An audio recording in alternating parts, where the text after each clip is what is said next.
ஆண்டவராகிய இயேசு கிறிஸ்துவின் நாமத்தினாலே வாழ்த்துக்களை தெரிவித்துக் கொள்கிறேன். கர்த்தர் நல்லவரும் வல்லவரும் போதுமானவராக இருக்கிறார். மேன்மையான காரியங்களை செய்கிற தேவன்.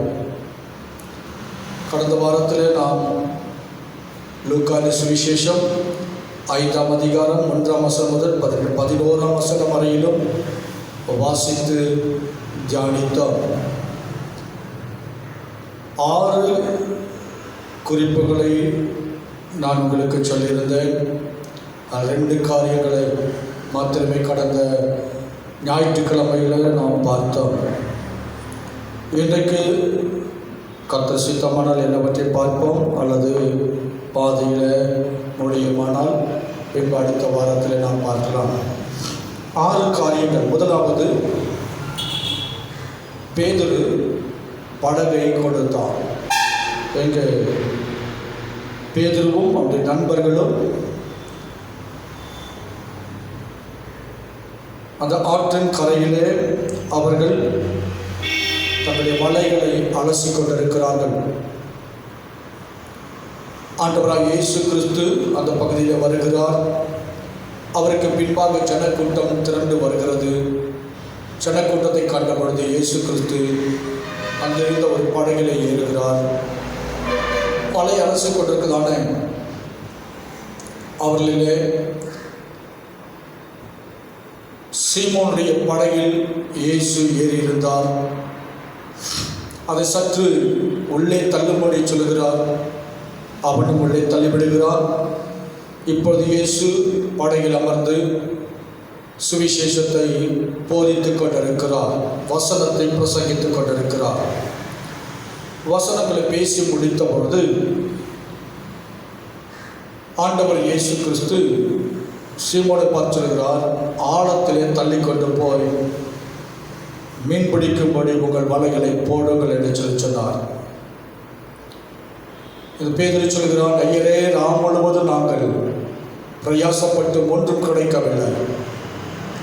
ஆனால் நீங்கள் சொல்கிற வார்த்தையின்படி நான் கீழ்ப்படிந்து போடுகிறேன் சொல்லி போடுகிறான். அவன் வலையை போடும்பொழுது, ஆழத்தில் போடும்பொழுது ராம் முழுவதும் ஒரு மீனும் கிடைக்காமல் இருந்த நிலைமையில் 2 படகுகள் நிறையத்தக்கதாய், வலை கிழிந்து போகத்தக்கதாக மீன்களை பிடிக்கிறார்கள் என்பதாக நாம் பார்த்தோம். இந்த நிலைமையில் ஆண்டவராகிய இயேசு கிறிஸ்து அவர் ஆச்சரியப்பட்டு நிற்கும் போது, இதை பார்க்கிலும் உங்களை மனுஷரை பிடிக்கொள்ள ஆக்க வேண்டும் சொல்கிறார். அவர்கள் படகுகளை எல்லாம் விட்டு இயேசுவுக்கு பின் சென்றார்கள் என்று சொல்லி நாம் பார்க்க முடியும். அருமை தேவனுடைய பிள்ளையே, கடந்த வாரத்தில் 2 காரியங்களை நாம் பார்த்தோம். 6 காரியங்கள் மறுபடியும் சொல்லிவிட்டு நான் சொல்ல போகிறேன். 1, படகை கொடுத்தான். 2வது, போதனையை கேட்டான். 3வது, விசுவாசித்தான். 4வது, கீழ்ப்படிந்தான். 5வது, ஆசீர்வாதம் பெற்றான். 6வது, பின் சென்றார்கள். அதில் முதல் 2 காரியங்களை, படகை கொடுத்தான், போதனையை கேட்டான் என்பதை குறித்து நாம் பார்த்தோம். அவன் இயேசு திரளான ஜனங்களோடு கூட வருகிறது. படகில் ஏறும் பொழுது அவருக்கு எதிர்ப்பை தெரிவிக்காமல் மனம் உவந்து தனது படகை அங்கு கொடுக்கிறதாக நாம் பார்க்கிறோம். உற்சாகமாய் கொடுக்கிறதில் தேவன் பிரியமாக இருக்கிறார் சொல்லி நான் கடந்த வாரத்தில் நாம் அநேக காரியங்களை பார்த்தோம். 2வது, இயேசு கிறிஸ்து படகில் இருந்து திரண்டு வந்திருக்கிற ஜனங்களுக்கு உபதேசம் செய்து கொண்டிருக்கிறார். அவர் உபதேசித்துக் கொண்டிருக்கும் பொழுது பேதுரு வலையை அலசிக்கொண்டே உபதேசத்தை கேட்டுக்கொண்டே இருக்கிறார். ஆகவே தான் ஆழத்தில் தள்ளிக்கொண்டு போய் வலையை போடுங்கள் என்று சொல்லி இயேசு சொன்ன பொழுது, ஐயரே என்று சொல்லி அவரை பார்த்து சொல்லுகிறதை நாம் பார்க்க முடியும். அருமை தேவனுடைய பிள்ளையே, படகை கொடுத்தான், போதனையை கேட்டான். 3வது, விசுவாசித்தான். ஆண்டவர் வார்த்தையை அவன் பேசிக்கொண்டே இருக்கிறதை இவன் கேட்டுக்கொண்டு வலையை அலசிக்கொண்டிருந்தாலும் அவன் உள்ளத்துக்குள் அந்த வார்த்தையை விசுவாசிக்கிறான், போதனையை ஏற்றுக்கொள்ளுகிறான். அருமை தேவ பிள்ளையே, இன்றைக்கும் அநேக வேத வார்த்தைகள் மூலமாய் நமக்கு போதிக்கப்படுகிற போதனைகளை கேட்பது மாத்திரமல்ல, அந்த வார்த்தைகளை விசுவாசிக்க வேண்டும். வார்த்தையை, வேத வசனத்தை தேவனுடைய வார்த்தை என்று சொல்லி விசுவாசித்தார்கள், ஏற்றுக்கொண்டார்கள் சொல்லி நாம் பார்க்க முடியும். நிருபங்களிலே நிருபங்களே அவைகளை குறித்து நாம் வாசிக்க முடியும். அருமையான பிள்ளையே, இங்கு ஆண்டவராகிய இயேசு கிறிஸ்து சொன்ன உபதேசத்தை அவன் விசுவாசிக்கிறான். இங்கே ரோமர்கள் நிருபம் 10ஆம் அதிகாரம் 17ஆம் வசனம் வாசிக்கும் பொழுது, ரோமர்கள் நிருபம் 10ஆம் அதிகாரம் 17ஆம் வசனத்தை நாம் வாசிக்கும் போது, விசுவாசம் கேள்வியினாலே வரும், கேள்வி தேவனுடைய வசனத்தினாலே வரும் என்று சொல்லப்பட்டிருக்கிறது. விசுவாசம் கேள்வியினாலே வரும். நாம் வார்த்தையை கேட்பதினால் விசுவாசம் உண்டாகும். எந்த வார்த்தை? ஜீவனுள்ள வேத வார்த்தைகள். இந்த வேத வார்த்தைகள் நமக்கு ஒரு விசுவாசத்தை உண்டாக்குகிறது. கேட்பது நிமித்தமாக விசுவாசம் நமக்குள் பெருகுகிறது. அருமை தேவனுடைய பிள்ளையே, நம்ம ஒரு இக்கட்டான சூழ்நிலையிலே ஏதோ ஒரு காரியத்தில் நாம் வழியில் நடந்து கொண்டு துக்கத்தோடு நாம் கடந்து போகிற வேளையிலே ஏதோ ஒரு கார் நமக்கு முன்பாக கடந்து போகிறது. அது கடந்து போகிற வேளையில் அந்த காருக்கு பின்பாக இருக்கிற கண்ணாடியிலே உங்கள் துக்கம் சந்தோஷமாக மாறும் என்ற வசனம் எழுதப்பட்டிருக்கிறது.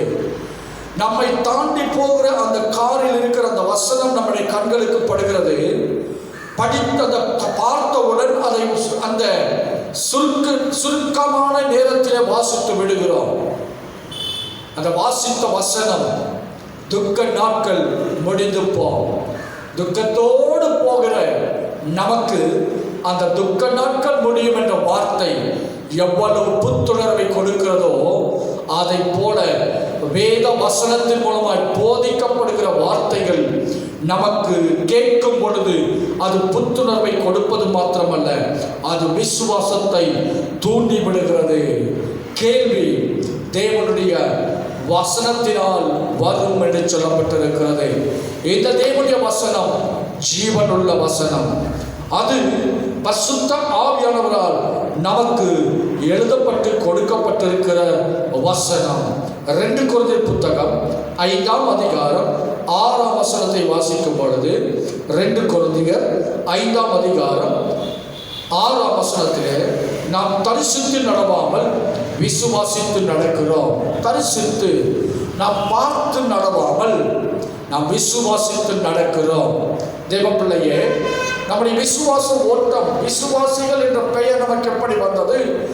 விசுவாச ஓட்டத்தை ஓடுவதினால், வேத வசனத்தை நம்பி ஏற்றுக்கொள்வதினால், விசுவாசிப்பதினால் தான் விசுவாசிகள் என்ற பெயர் நமக்கு உண்டாயிருக்கிறது.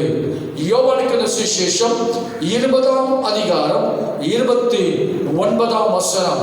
யோவானுக்கு சுவிசேஷம் 20ஆம் அதிகாரம் 29ஆம் வசனத்திலே ஆண்டவராய் இயேசு கிறிஸ்து மரித்து உயிர்த்தெழுந்த பின்பு தம்முடைய அப்போஸ்தலராகிய சீஷர்களுக்கு தம்மை வெளிப்படுத்துகிறார். அவர்கள் வெளிப்படுத்துகிறதான வேளையிலே தோமா என்பவர் அங்கு இல்லை. இப்படி அவர் இல்லாமல் இருந்த வேளையிலே அவர் இயேசு வந்தார், எங்களுக்கு காட்சி கொடுத்தார், உயிர் தந்த இயேசுவை நாங்கள் கண்டோம் என்று சொல்லி மற்ற அப்போஸ்தலர்கள் தோமாவிடத்தில் சொன்னபோது தோமா சொல்லுகிறார், நான் கண்டு பார்த்து அவருடைய விழாவிலே கையில் விரலை விட்டு பார்க்க வேண்டும் என்று சொல்லி சொல்லும்போது அப்பொழுதுதான் நான் விசுவாசிப்பேன் என்று சொல்லி சொல்லுகிறார். இப்படி சொல்லப்பட்ட நேரத்திலே ஆண்டவராய் இயேசு கிறிஸ்து மறுபடியுமாய் அங்கு காணப்பட்டு தோமாவுக்கு தன்னை வெளிப்படுத்துகிறார். அங்கு 29ஆம் வசனத்தை வாசிக்கும் போது, தோமாவே, நீ என்னை கண்டதினாலே விசுவாசித்தாய், காணாதிருந்தும் விசுவாசிக்கிறவர்கள் பாக்கியவான்கள் சொல்லி சொல்கிறார். நீ கண்டு விசுவாசிக்கிறாய், காணாமல் விசுவாசிக்கிறவன் பாக்கியவான் சொல்கிறார். அருமை தேவனுடைய பிள்ளையே, ஆண்டவராய் இயேசு கிறிஸ்து வரப்போகிறார் என்ற அடையாளங்கள் நமக்கு வெளிப்படுத்தி கொண்டிருக்கிறது. ஆனால் இயேசு கிறிஸ்து ஒருவர் உண்டு என்பதை அநேகர் விசுவாசியாமல் இருக்கிற அநேக மக்கள் இருக்கிறார்கள். அநேகர் விசுவாசத்திலே உறுதியாயிருந்து இயேசு கிறிஸ்து வருவார் என்று சொல்லி பிரசங்கித்தவர்களும் இன்றைக்கு வழி தவறி போனவர்கள் அநேகர் உண்டு. இயேசு வருவார் என்று சொல்லி விசுவாசித்து உறுதியாய் இருந்தவர்களும் அநேகர் வழி தவறினவர் நிலைமையில் அவர்கள் இயேசு வரப்போவதில்லை என்று சொல்லிக் கொண்டிருக்கிற சூழ்நிலையும் நாம் பார்க்க முடியும். ஆனால் கண்டு விசுவாசிப்பதல்ல, காணாமல் விசுவாசத்தோட பாக்கியவான். இயேசு கிறிஸ்து மறுபடியும் வரப்போகிறார், பரலோகத்துக்கு நம்மை அழைத்து கொண்டு செல்ல போகிறார். அருமை தேவ பிள்ளையே, இந்த வேத வார்த்தையை விசுவாசிக்க வேண்டும். அப்போஸ்தலர் நடவடிக்கைகள் 4ஆம் அதிகாரம் 4ஆம் வசனத்தை வாசிக்கிறதான வேளையில, அப்போஸ்தலர் நடவடிக்கைகள் 4ஆம் அதிகாரம் 4ஆம் வசனத்தை வாசிக்கும் பொழுது, வசனத்தை கேட்டவர்களில் அநேகர் விசுவாசித்தார்கள். அவர்கள் தொகை ஏறக்குறைய 5000 இருந்தது. இயேசு கிறிஸ்து உயிர்த்தெழுந்த பின்பு சீஷருக்கு தம்மை வெளிப்படுத்தி எருசலேமில் போய் காத்திருக்கும்படி சொல்கிறார். காத்திருக்கும் பொழுது புது பலன் பெற்றுக் கொள்வதற்கான பரிசுத்தாவின் அபிஷேகத்தை பெற்றுக்கொள்வதை சொல்கிறார். அதற்காக சீஷர்கள் கூடி ஜெபித்துக் கொண்டிருக்கிறார்கள். 120 பேர் கூடி ஜெபித்துக் கொண்டிருந்ததான வேளையில, 3ஆம் அதிகாரத்தின் முதல் பகுதியை வாசிக்கிறதான வேளையில, பரிசுத்தாவியுடைய வல்லமையினால் நிரப்பப்படுகிறார்கள். சூழல் நின்ற ஜனங்கள் எல்லாரும் அவர்கள் கண்ட அவர்களுடைய பாஷையிலே இங்கு கூடியிருந்தவர்கள் பேசுவதை கண்டு ஆச்சரியம் அடைகிறார்கள். அநேகர் அவர்களை பார்த்து சொல்கிறார்கள், இவர்கள் மதுவெறியினால் அவர்கள் உளறிக் கொண்டிருக்கிறார்கள் சொல்லி பேசிக் கொண்டிருக்கிறார்கள், பிதற்றுகிறார்கள் சொல்லி பேசிக் கொண்டிருக்கிறார்கள். இந்த நேரத்தில் பேதுரு எழுப்பி நின்று அவர்களுக்கு சுவிசேஷத்தை அறிவிக்கிறதை குறித்து நாம் பார்க்கிறோம். அதன் பகுதியில் தான் அவர்கள் வசனத்தை அவர்கள் கேட்டவர்களில் அநேகர் வசனத்தை விசுவாசித்தார்கள். அவர்களுடைய தொகை ஏறக்குறைய 5000 இருந்தது. வசனத்தை விசுவாசித்தார்கள். விசுவாசத்துடைய எண்ணிக்கை 5000 பேர் முதல் பிரசங்கத்தில். அருமை தேவனுடைய பிள்ளையே, இன்றைக்கும் உங்களுடைய என்னுடைய வாழ்க்கையில வசனத்தை விசுவாசித்திருக்கிறோம்.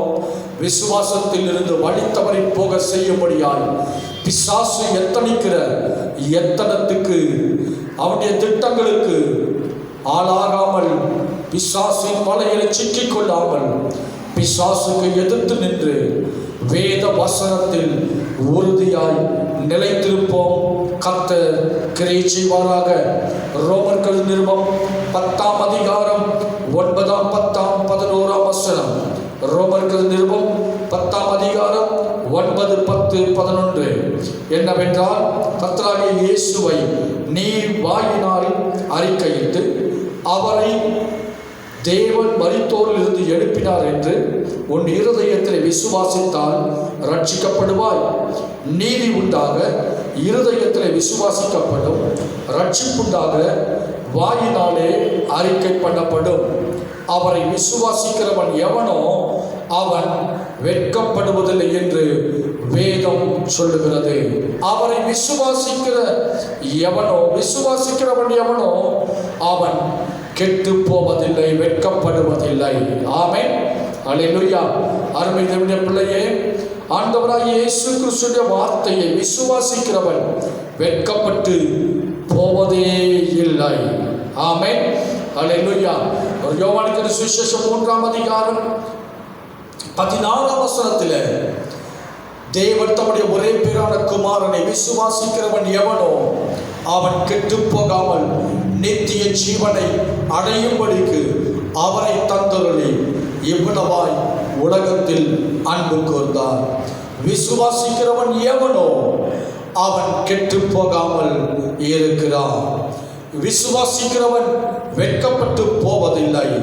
ஏசாயா புத்தகம் 28ஆம் அதிகாரம், ஏசாயா புத்தகம் 28ஆம் அதிகாரம் 16ஆம் வசனத்தின் கடைசி பகுதி நாம் வாசிக்கிறதான வேளையிலே விசுவாசிக்கிறவன் பதறான் என்று சொல்லுகிறார். அருமை தேவனுடைய பிள்ளையே, விசுவாசிக்கிறவன் வெட்கமடையவில்லை, விசுவாசிக்கிறவன் கெட்டு போவதில்லை, விசுவாசிக்கிறவன் பதற்றம் அடைவது இல்லை. அருமை தேவ பிள்ளையே, உன்னுடைய காரியத்தில் தான் என்ன செய்யலாம், என்ன செய்ய போகிறோம் என்று சொல்லி தடுமாறி தவித்துக் கொண்டிருக்கிற வேளையில நீ பதற்றம் இல்லாமல் தேவனுடைய சித்தத்தை மாத்திரம் செய்வதற்கு நேராய் உன்னை வழி நடத்துகிறவர் உன் தேவனாகிய கர்த்தர். இந்த மாதத்தில் நான் என்ன செய்ய போகிறோம் என்று சொல்லி தடுமாறி பதற்றத்தோடு கூட இருக்கலாம். என்ன செய்தால், எதை செய்தால், எப்படி செய்தால் நாம் நிலைக்க முடியும் என்று சொல்லி பல விதத்தில் நீ தவித்துக் கொண்டிருக்கலாம். அருமை தேவனுடைய பிள்ளையே, விசுவாசிக்கிறவன் பதறான். நீ விசுவாசிப்பாயானால் உனக்கு பதற்றம் வராது, ஒரு வெற்றி உனக்கு உண்டு. அருமை தேவ பிள்ளையே, ஆண்டவராகிய இயேசு கிறிஸ்து உனக்கு வெற்றியை கொடுக்க வல்லமை உள்ள தேவன். விசுவாசிக்கிறவன் வெட்கப்படுவதில்லை, விசுவாசிக்கிறவன் கெட்டு போவதில்லை, விசுவாசிக்கிறவன் பதற்றம் அடைவதில்லை. இன்னும் அநேக காரியங்களை சொல்லிக்கொண்டு போகலாம். விசுவாசிக்கிறவன் அவனுடைய வாழ்க்கையில் ஒரு பெரிய வெற்றி உடையவனாக இருந்தான். இந்த இடத்தில் பேதுரு ஆண்டுடைய வார்த்தையை விசுவாசித்தான். விசுவாசித்தவன் அவன் அந்த வார்த்தைக்கு செவி கொடுக்கிறதை நாம் பார்க்கிறோம்.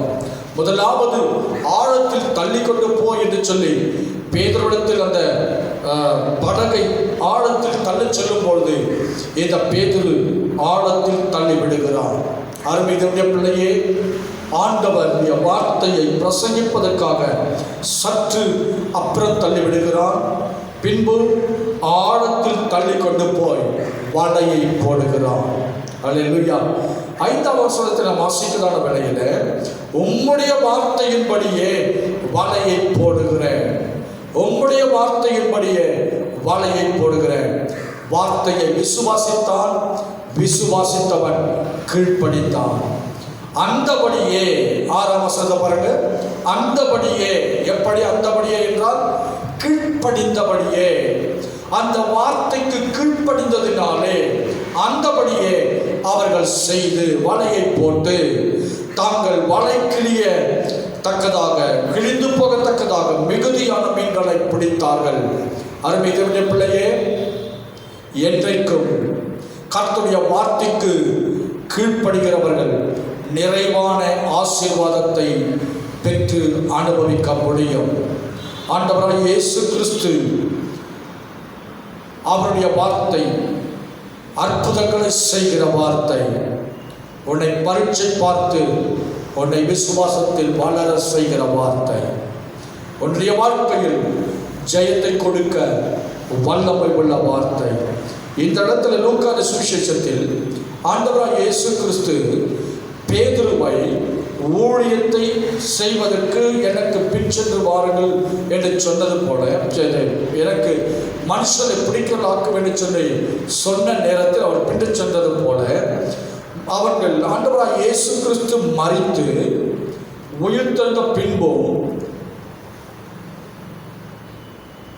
பேதுருவும் மற்ற அப்போஸ்தலர்களும் கர்த்தருடைய வார்த்தையை, கர்த்தரை அவர் தரிசனத்தை கண்ட பின்பும் அவர்கள் தடுமாறி போய் அவர்கள் மறுபடியும் மீன் பிடிக்கப் போகிறார்கள். மீன் பிடிக்கப் போகிற இடத்துல ஆண்டவராகிய இயேசு கிறிஸ்து அங்கு வந்து நின்று இப்பொழுது ஆழத்தில் போட செல்லவில்லை, வலையை வலது புறம் போட சொல்லுகிறார். யோவானுக்கு சுவிசேஷம் 21ஆம் அதிகாரம் 5-6ஆம் வசனத்தில் வாசிக்கும் பொழுது வலது புறமாக வலையை போட்டார்கள். வலை கிழியத்தக்கதாக பெரிய மீன்களை பிடிக்கிறார்கள். அருமை தேவனுடைய பிள்ளையே, விசுவாசித்து கீழ்ப்படுகிறவனுக்கு ஆண்டவர் நன்மைகளை செய்கிற கர்த்தராய் இருக்கிறார். கீழ்ப்படிதலை குறித்து வேதம் அநேக காரியங்களை நமக்கு போதிக்கிறதை நாம் பார்க்க முடியும். அதே நேரத்தில் வேதத்தில் ஆண்டவராகிய இயேசு கிறிஸ்து தாம் கீழ்ப்படிதலை குறித்து நமக்கு முன்மாதிரியாய் செய்தவைகளை பிலிப்பியர் நிருபத்தில் எழுதப்பட்டிருக்கிறதை நாம் வாசிக்க முடியும்.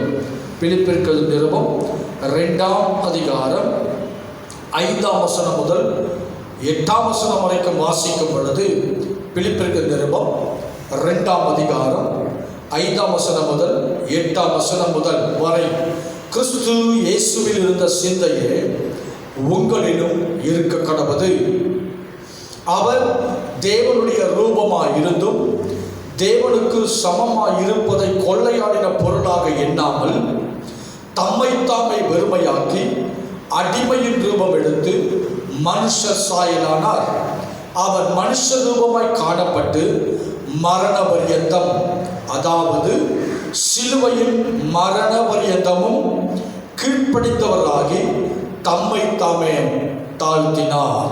அருமையான பிள்ளையே, இயேசு கிறிஸ்து பிதாவுக்கு சமமானவர்.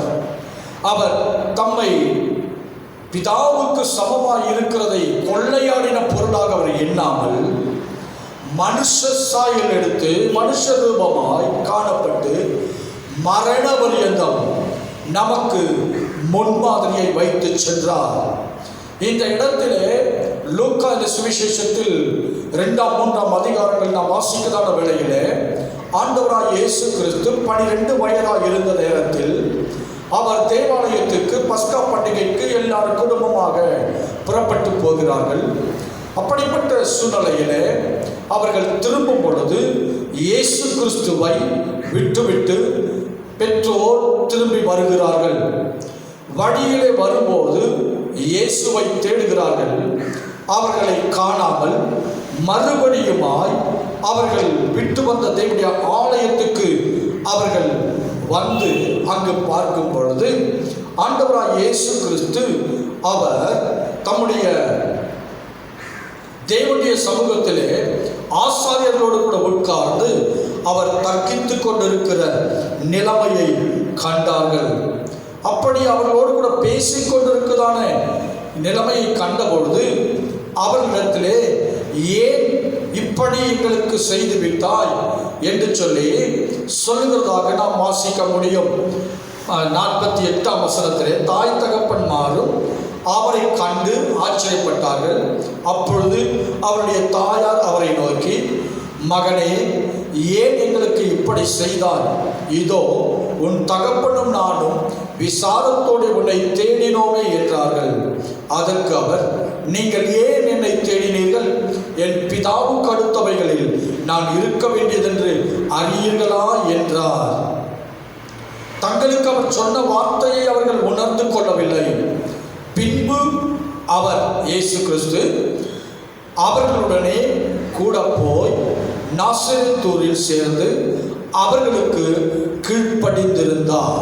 அருமையான பிள்ளையே, 12 வயதில் தேவனுடைய ஆலயத்தில் அங்கு மூப்பர்களோடு கூட ஆசாரியர்களோடு கூட உட்கார்ந்து அவர்கள் தர்க்கம் பண்ணி கொண்டிருக்கிற வேத வசனத்தை குறித்து பேசிக் கொண்டிருக்கிற காரியங்களை கண்டு ஆச்சரியப்பட்டார்கள்.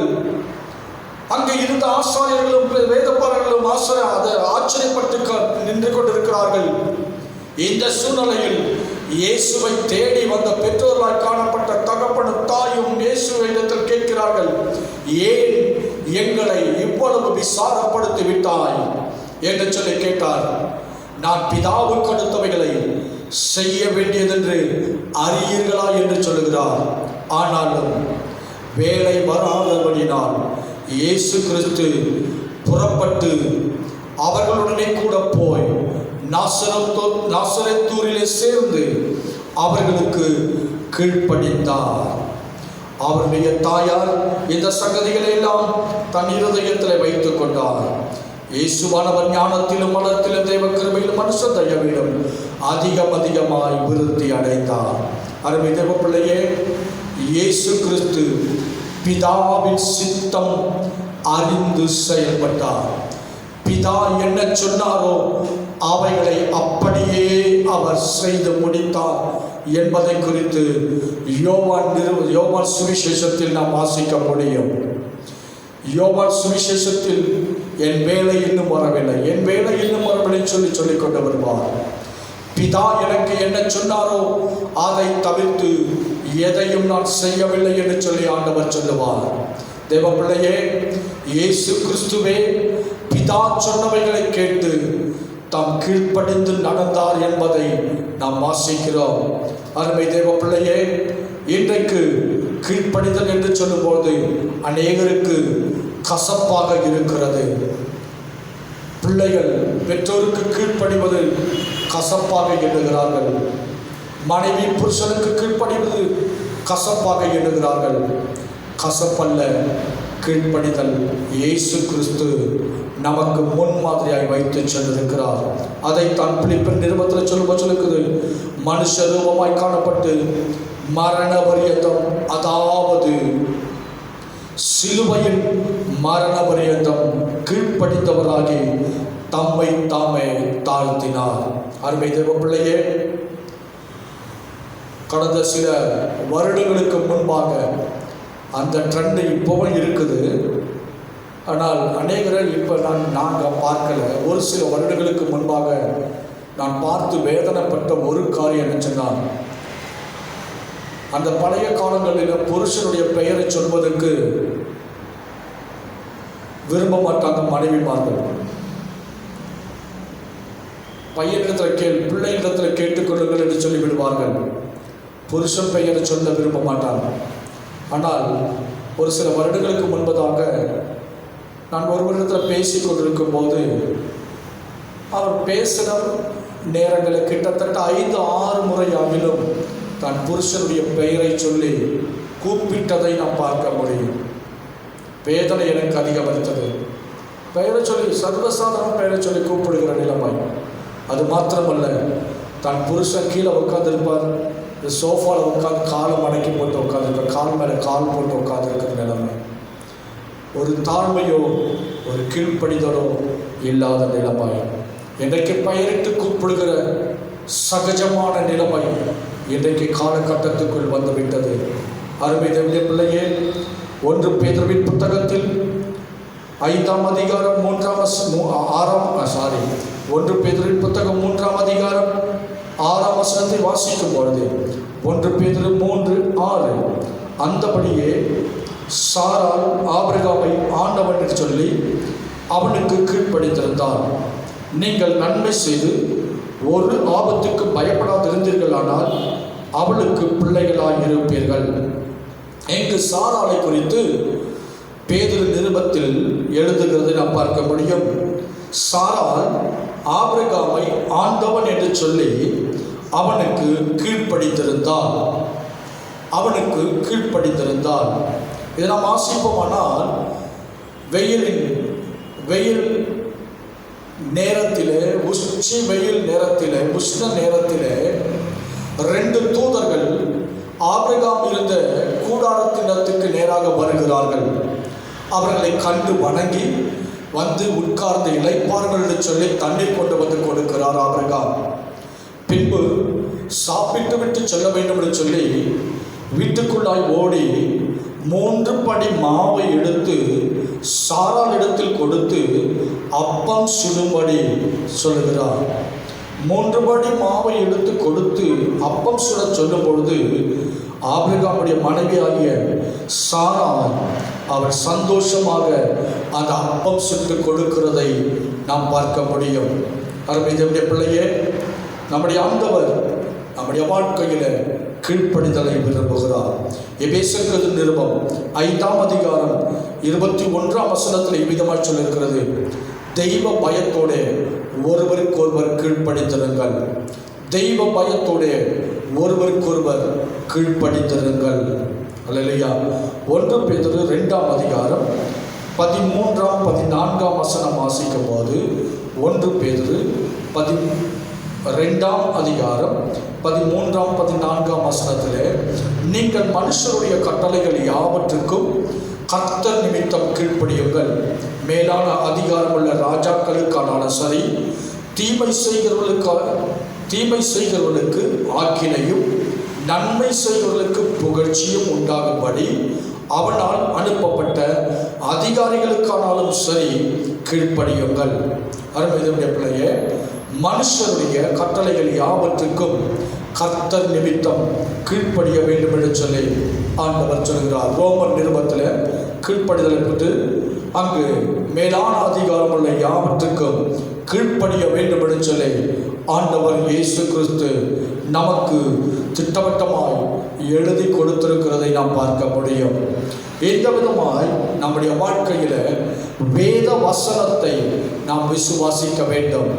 தேவனுடைய வசனம் பொன்னிலும் பசும்பொன்னிலும் அது சுத்தமுள்ளதாக இருக்கிறது. அல்லேலூயா. புடமிடப்பட்ட வார்த்தைகள் அவைகள் நம்முடைய வாழ்க்கையை உயிர்ப்பிக்கக்கூடிய வார்த்தைகள். தேவனுடைய வார்த்தையை விசுவாசிக்க வேண்டும். விசுவாசிக்கிறவன் கெட்டு போவதில்லை. விசுவாசிக்கிறவன் வெட்கப்படுவதில்லை.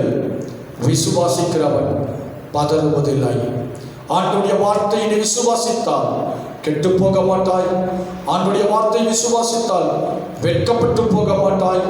ஆண்டுடைய வார்த்தையை விசுவாசித்தால் பதறாமல் இருப்பாய். இரண்டாவது, ஆண்டுடைய வார்த்தைக்கு அப்படியே கீழ்ப்படிவாயானால் நிச்சயமாய் வாழ்க்கையிலே ஆசீர்வாதத்தை அனுபவிக்க முடியும். கண்களை மூடி நாம் ஜெபம் பண்ண போகிறோம். பேதுரு விசுவாசித்தான், உமது வார்த்தையின்படியே என்று சொல்லி சொன்னான். அப்படியே அவன் வலையை போட்டு 2 படகுகள் நிறைய மீன்களை பிடித்தான் சொல்லப்பட்டிருக்கிறது. அந்த வார்த்தைக்கு அப்படியே கீழ்ப்படித்தான். ஒரு பெரிய வெற்றியை காண்பான். அருமையுடைய பிள்ளையே, கர்த்தராகிய இயேசு கிறிஸ்துவை விசுவாசித்தோடைய வார்த்தையை விசுவாசித்து விசுவாசத்தில் நிலைத்திருப்பாயானால் என் ஆண்டவராகிய இயேசு கிறிஸ்துவிய மேன்மையான ஜெயத்தை நீ காண முடியும். இந்த வசனத்துக்கு அப்படியே கீழ்ப்படிய உன் மனதை கொடுப்பாயானால் நிச்சயம் நீ உயர்த்தப்படுவதை பார்க்க முடியும். ஒரு நாளும் ஆண்டவருடைய வார்த்தை பொய் உரையாத வார்த்தை. அந்த வார்த்தை தன் சொன்ன காரியத்தை, வெளிப்பட்ட காரியத்தை செய்து முடிக்காமல் வெறுமையாய் ஒரு பொழுதும் அது திரும்ப வராது. கர்த்தருடைய வார்த்தை இந்த காலை வேளையில் உனக்கு நேராய் வந்திருக்கிறது. உன் விசுவாசத்தை தூண்டிவிட இந்த வார்த்தையை விசுவாசிக்க வேண்டும். ஆண்டவருடைய வார்த்தைக்கு கீழ்ப்படிய வேண்டும். சாரா ஆபிரகாமுக்கு ஆண்டவனே என்று சொல்லி கீழ்ப்படிதல் போல இன்றைக்கு அப்படிப்பட்ட கீழ்ப்படிதல் உனக்கு வேண்டும். இயேசு கிறிஸ்து சிலுவையின் மரண பரியந்தம் கீழ்ப்படித்தார் சொல்லி பார்க்கிறோம். இயேசு கிறிஸ்துவை விட நீங்கள் நானும் பெரியவர்கள் அல்ல. இயேசு கிறிஸ்துவை பெரியவர். அவரே மகத்துவமான காரியங்களை செய்கிற தேவன். ஆகவே இயேசு கிறிஸ்துவை நமக்கு முன்மாதிரி வைத்து சென்றிருக்கிறார். அவருடைய அடிச்சுவடுகளை பின்பற்றி கீழ்ப்படிந்து கர்த்தருடைய ஆசீர்வாத நன்மைகளை பெற்று அனுபவிப்போம். கர்த்தர் கிரியை செய்வாராக. அன்பின் தேவனே, எங்களுடைய வாழ்க்கையில் நாங்கள் உமது வார்த்தைகளை விசுவாசிக்க, உம்முடைய வார்த்தைக்கு கீழ்ப்படிய எங்களுக்கு அனுக்கிரகம் செய்தப்பா. இந்த நேரத்தில் உம்முடைய கிருபை எங்களை அதிகமாக பலப்படுத்தும்படி செபிக்கிறோம். ஒத்தாசையும் ஆசீர்வாத நன்மைகளாலும் கர்த்தர் நீங்கள் நிரப்பும்படி செபிக்கிறோம். பெரிய காரியங்களை கர்த்தர் செய்ய மாறாத தேவனுடைய சமூகம் இன்னும் அதிகமாய் காத்துபடி நடத்தட்டும். அன்பின் தேவனுடைய பாதுகாப்பு நிறைவாழ்ந்து நடத்தட்டுமே. தாங்கி நடத்துங்க. பெரிய காரியம் செய்ய ஒவ்வொருவரையும் ஆசீர்வாதத்தை அனுப்புங்க. இயேசு நாமத்தில் ஜெபங்களின் நல்ல பரலோக பிதாவே, ஆமென். என் ஆத்துமாவே கர்த்தரை ஸ்தோத்திரி, என் முழுவதும் பரிசுத்த நாமத்தை ஸ்தோத்திரி.